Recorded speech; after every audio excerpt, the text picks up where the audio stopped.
کابینہ کا اجلاس تھا۔ ADC نے پوچھا، سر اجلاس میں چائے سرو کی جائے یا کافی؟ چونک کر سر اٹھایا اور سخت لہجے میں فرمایا، یہ لوگ گھروں سے چائے کافی پی کر نہیں آئیں گے؟ ADC گھبرا گیا۔ آپ نے بات جاری رکھی، جس وزیر نے چائے کافی پینی ہو وہ گھر سے پی کر آئے یا پھر واپس گھر جا کر پیے۔ قوم کا پیسہ قوم کے لیے ہے، وزیروں کے لیے نہیں۔ اس حکم کے بعد جب تک وہ برسر اقتدار رہے، کابینہ کے اجلاسوں میں سادے پانی کے سوا کچھ سرو نہ کیا گیا۔ گورنر جنرل ہاؤس کے لیے 38.5 روپے کا سامان خریدا گیا۔ آپ نے حساب منگوا لیا۔ کچھ چیزیں محترمہ فاطمہ جناح نے منگوائی تھیں۔ حکم دیا یہ پیسے ان کے اکاؤنٹ سے کاٹے جائیں۔ 2-3 چیزیں ان کے ذاتی استعمال کے لیے تھیں۔ فرمایا یہ پیسے میرے اکاؤنٹ سے لے لیے جائیں۔ باقی چیزیں گورنر جنرل ہاؤس کے لیے تھیں۔ فرمایا ٹھیک ہے، یہ رقم سرکاری خزانے سے ادا کر دی جائے، لیکن آئندہ احتیاط کی جائے۔ برطانوی بادشاہ کا بھائی ڈیوک آف گلوسٹر پاکستان کے دورے پر آ رہا تھا۔ برطانوی سفیر نے درخواست کی، آپ اسے ایئرپورٹ پر خوش آمدید کہہ دیں۔ ہنس کر کہا، میں تیار ہوں، لیکن جب میرا بھائی لندن جائے گا تو پھر برٹش کنگ کو بھی اس کے استقبال کے لیے ایئرپورٹ آنا پڑے گا۔ ایک روز ADC نے ایک وزٹنگ کارڈ سامنے رکھا۔ آپ نے کارڈ پھاڑ کر پھینک دیا اور فرمایا، اسے کہو آئندہ مجھے شکل نہ دکھائے۔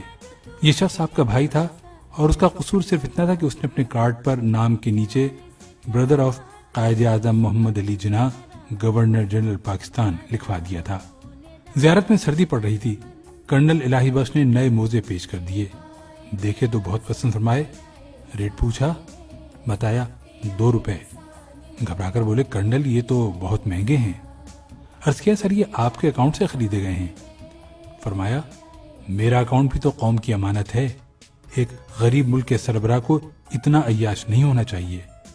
موزے لپیٹے اور کرنل الہی بخش کو واپس کرنے کا حکم دے دیا۔ زیارت ہی میں ایک نرس کی خدمت سے متاثر ہوئے اس سے پوچھا، بیٹی میں تمہارے لیے کیا کر سکتا ہوں؟ نرس نے عرض کی، سر میں پنجاب سے ہوں، میرا سارا خاندان پنجاب میں ہے، میں اکیلی کوئٹہ میں نوکری کر رہی ہوں، آپ میری ٹرانسفر پنجاب کرا دیں؟ اداس لہجے میں جواب دیا، سوری بیٹی، یہ محکمہ صحت کا کام ہے، گورنر جنرل کا نہیں۔ اپنے طیارے میں رائٹنگ ٹیبل لگوانے کا آرڈر دے دیا۔ فائل وزارت خزانہ پہنچی تو وزیر خزانہ نے اجازت تو دے دی، لیکن یہ نوٹ لکھ دیا، گورنر جنرل اس قسم کے احکامات سے پہلے وزارت خزانہ سے اجازت کے پابند ہیں۔ آپ کو معلوم ہوا تو وزارت خزانہ سے تحریری معذرت کی اور اپنا حکم منسوخ کر دیا۔ اور رہا پھاٹک والا قصہ تو کون نہیں جانتا۔ گل حسن نے آپ کی گاڑی گزارنے کے لیے ریلوے کا پھاٹک کھلوا دیا۔ آپ کا چہرہ غصے سے سرخ ہو گیا، پھاٹک بند کرانے کا حکم دیا اور فرمایا، اگر میں ہی قانون کی پابندی نہیں کروں گا تو پھر کون کرے گا؟ یہ آج سے 65 برس پہلے کا پاکستان تھا، وہ پاکستان جس کے سربراہ محمد علی جناح تھے۔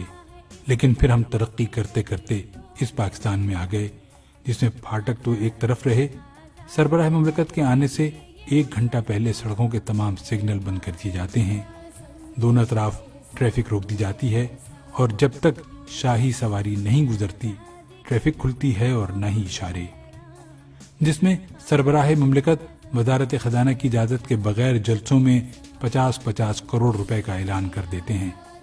وزارت خزانہ کے انکار کے باوجود پورے جہاز خرید لیے جاتے ہیں، جس میں صدروں اور وزیر اعظم کے احکامات پر سینکڑوں لوگ بھرتی کیے گئے، اتنے ہی لوگوں کے تبادلے ہوئے، اتنے ہی لوگ نوکریوں سے نکالے گئے اور اتنے لوگوں کو ضابطے اور قانون توڑ کر ترقی دی گئی، جس میں موزے تو رہے ایک طرف، بچوں کے پوتڑے تک سرکاری خزانے سے خریدے گئے، جس میں آج ایوان صدر کا 50 کروڑ اور وزیر اعظم ہاؤس کا بجٹ 1 ارب 39 کروڑ روپے ہے، جس میں ایوان اقتدار میں عملاً بھائیوں، بھتیجوں، بھانجوں، بہنوں، بہنوئیوں اور خادم کا راج رہا، جس میں وزیر اعظم ہاؤس سے سیکریٹریوں کو فون کیا جاتا ہے اور کہا جاتا ہے کہ میں صاحب کا بہنوئی بول رہا ہوں، جس میں امریکہ کے نائب وزیر کے استقبال کے لیے پوری حکومت ایئرپورٹ پر کھڑی دکھائی دیتی ہے، اور جس میں چائے اور کافی تو رہی دور، کابینہ کے اجلاس میں پورا لنچ، پورا ڈنر سرو کیا جاتا ہے، اور جس میں ایوان صدر اور وزیر اعظم ہاؤس کے کچن ہر سال کروڑوں روپے دھواں بنا دیتے ہیں۔ یہ پاکستان کی وہ ترقی یافتہ شکل ہے جس میں اس وقت 18 کروڑ غریب لوگ رہ رہے ہیں۔ جب Quaid Azam governor general house سے نکلتے تھے تو ان کے ساتھ پولیس کی صرف ایک گاڑی ہوتی تھی۔ اس گاڑی میں صرف ایک انسپکٹر ہوتا تھا اور وہ بھی غیر مسلم تھا۔ اور یہ وہ وقت تھا جب گاندھی قتل ہو چکے تھے اور قائد اعظم کی جان کو سخت خطرہ تھا۔ قائد اعظم اس خطرے کے باوجود سیکیورٹی کے بغیر روز کھلی ہوا میں سیر کرتے تھے، لیکن آج کے پاکستان میں سربراہ مملکت ماڈرن بلٹ پروف گاڑیوں، ماہر سیکیورٹی گارڈز اور انتہائی تربیت یافتہ کمانڈوز کے بغیر 10 کلومیٹر کا فاصلہ طے نہیں کر سکتے۔ ہم اس ملک میں مساوات رائج نہیں کر سکے، ہم اسے ایک خوددار، باوقار اور ایماندار قیادت بھی نہیں دے سکے۔ یہ نہ دیں، ہم اسے جدید، ترقی یافتہ اور پرامن ملک نہیں بنا سکے، نہ بنائیں، لیکن ہم اسے واپس 1948 تک تو لے جا سکتے ہیں۔ ہم اسے 65 برس پرانا پاکستان تو بنا سکتے ہیں۔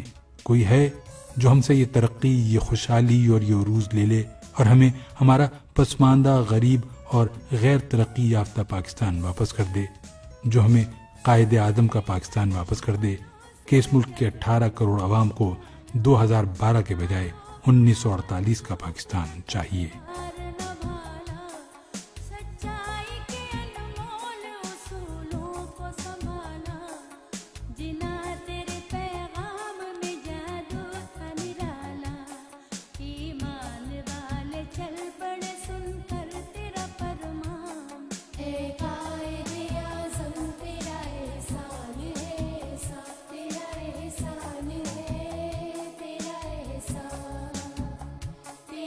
ایسا